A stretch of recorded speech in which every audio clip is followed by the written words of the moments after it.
Shalom, first and foremost, all praises and glories unto Yahweh, Ba'ashem Yahushai, Ba'ashem Arakakodash, double honor to the apostles and the elders and the elder bishops of the great millstone. God and root well, greetings, salutations, blessings, and much love unto you, hopeful elect.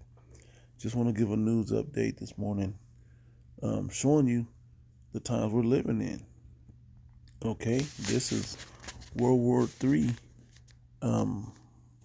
prophecy, okay, coming into play. And I'm gonna read through this article real quick. I got this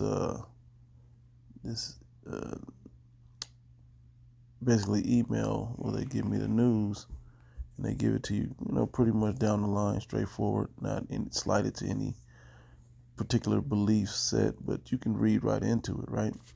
Anyway, it says, pertaining to World War III, it says, Belrod attack. At least 11 people were killed and 15 others injured after two gunmen opened fire at a Russian military training camp Saturday, targeting a group of soldiers who volunteered to fight in Ukraine.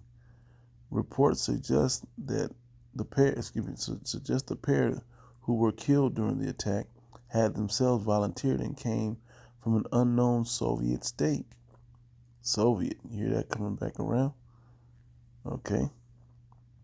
It was unclear whether the attack was related to President Vladimir Putin's recent mobilization of forces intended to add up to 300,000 additional troops to the war in Ukraine. The effort has faced internal criticisms of poor training and ineffective management, while thousands of potential conscripts have left the country to avoid service. Russian officials said 16,000 newly activated troops have been involved in combat operations, with more than 200,000 currently in the training process. They show up and show out. They're going to have to draft you people around out of America to fight in this thing. It says, separately, reports accuse the Kremlin of carrying out forced adoptions, removing children from occupied Ukrainian territory and placing them with Russian families across the country. All right. And that's showing you just what level we're at over there in the war and how close it's getting to coming here. Okay, seems like nothing. But when they're test firing missiles and doing joint drills with other countries, yeah, man, World War III, prophecy of it is right there, which is a quote in Revelation 11 and 14, I believe it is, where it says, the second woe is past, and the third woe cometh quickly. And this one's escalating real high now. And scriptures also say, measure thou the time diligently in itself. When thou seest parts of the sign pass, thou shalt know it is the very same time wherein the highest will begin to visit the world which he made. And that's from 2nd Ezra, the 9th chapter, the first verse, at the top of that chapter. Okay, and it's showing you that we're in that time, man. And World War III is that event that's gonna shake up the whole world and change the rulership of the whole world. Okay, the Edomites come out of power at the end of World War III. The kingdom of heaven is established after World War III. All right, that's when Yahushua in the book of Revelation. Well, I'm not going to go out these precepts. Bear with me. Revelation 11:14. The second woe is past, and behold, the third woe cometh quickly. All right. 2nd Ezra chapter 9 verse 1, and he answered me then and said, measure thou the time diligently in itself, when thou seest part of the signs past, which I have told thee before in prophecy, then shalt thou understand that it is the very same time wherein the highest will begin to visit the world which he made. Therefore, when there shall be seen earthquakes and uproars of the people in the world, and these are uproars that are happening. Okay, people are uproaring about World War III, uproaring about the situation they're living in, the conditions that they're living in. Okay, and as I was speaking about Yahushai, and that's what this whole thing reads down to. I'm gonna get to the point though.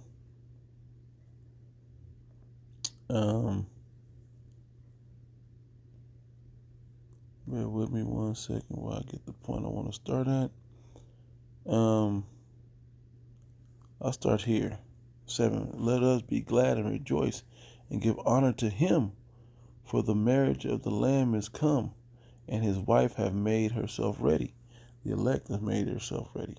Okay, through the Spirit of Yahweh Shai, through the Lamb, which is Yahweh Shai, to come back to Yahweh says, and to her was granted that she should be arrayed in fine linen, clean and white. It's not about the clothing on the outside. It's now we're pure in spirit. Okay, worthy to get the glory. To get to the point of it, it says, for the fine linen is the righteousness of saints. Okay, that wisdom of Yahweh Shem Shai, that we've been in the practice of that faith and belief. It says, and he said unto me, right, blessed are they which are called to the marriage supper of the Lamb. And he said unto me, these are the true sayings of Yahweh. And I fell at his feet to worship him. He said unto me, see thou do it not. I am a fellow servant and of thy brethren that have the testimony of Yahweh Shai Mashiach. Worship Yahweh, for the testimony of Yahweh Shai is the spirit of prophecy. And we're seeing the prophecies come to pass, right? And part of that prophecy coming to pass is that World War III will happen. Okay, and in World War III, Yahweh Shai is going to show up, man. You go back to the 12th chapter, I believe it is, and it talks about the war in heaven, Michael fighting against the beast. But anyway, it says here, verse 11, and I saw heaven opened, and behold, a white horse, speaking of Yahweh Shai, and he that sat upon him was called Faithful and True, and in righteousness do he judge and make war. Okay, World War III. He says his eyes were as a flame of fire, and on his head were many crowns, because he conquers. In World War III is when he conquers all the other nations, man. This is that moment. Okay, this is that event showing you this prophecy is coming to pass, man. With Ukraine and everything going on, and China and North Korea and Iran, and you get all this Syria, you get all these different places together, man. And watching the EU NATO nations react to how this is going, especially when they find out that Biden or America is making their winter worse with that pipeline explosion. Okay. Anyway, that's alleged. We don't know, but we're watching the situation brew up. Anyway, it says his eyes was a flame of fire, and on his head were many crowns, and he had a name written that no man knew but he himself. But we, through the Spirit, have been given that name, which is Yahweh Ba'ashem Yahweh Shai. And he was clothed with a vesture dipped in blood. His name is called the Word of Yahweh. Tying you back to John, the 1st chapter, and even his vesture dipped in blood will tie you back to Isaiah, the 63rd chapter. All right. It says, and the armies which were in heaven followed him upon white horses, clothed in fine linen and clean. Yeah, and it talks about the missiles. I'll end it with that. It says, and out of his mouth goeth a sharp sword, that with it he should smite. Well, this isn't talking about that. It's talking about the laser beams. It says, and out of his mouth a sharp sword, and with it he should smite the nations, and he shall rule them with a rod of iron, and tread the winepress of the fierceness and wrath of Almighty Yahweh. Okay, with the indignation of Yahweh. And he had on his vesture and on his thigh a name written, King of Kings and Lord of Lords. Because Yahweh Shai is going to be at the top under Yahweh. Okay, he's coming to rule in the physical realm of earth, man. In the stead of Yahweh himself. All right, so just something quick in the news that was coming out there, and there was other stuff going on, shootings and all that. All those are signs of prophecy that these times are happening, man. All right, so Lord willing, this was edifying, giving all praises and glories unto Yahweh Ba'ashem Yahweh Shai, Bashim Rachakodash, double honors to the apostles and the elders of the great millstone, elder bishops of the great millstone. Greetings, salutations, blessings unto the hopeful elect. To the next one. Shalom.